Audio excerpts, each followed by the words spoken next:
Every one of us acknowledges that there are certain grand universal truths that are coming from a place that's beyond our own understanding, higher than ourselves. We call that divine inspiration. At the same time, we want to engage with it. We want to find our own voice in it.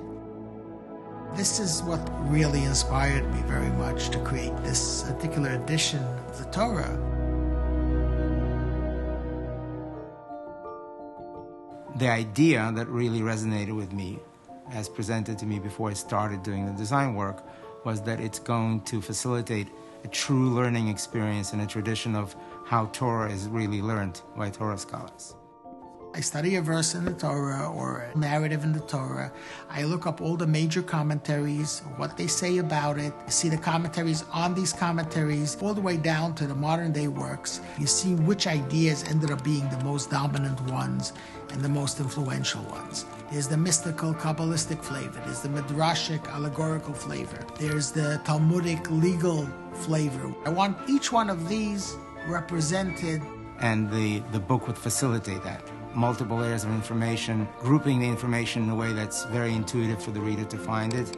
The acquisition process itself is done by you, which is the most beautiful part of that experience. One of the most fascinating things about the Torah is the multiple of ways every single word of the Torah has been understood and interpreted through the generations. I try to find an English equivalent that will capture as many of the nuances and shades of meaning. From its inception, this project was totally uncompromising, which even included creating a special Hebrew font. Its letterforms are classically proportioned, yet feel contemporary. It supports all the typographic complexities of the biblical Hebrew text and retains a high degree of legibility.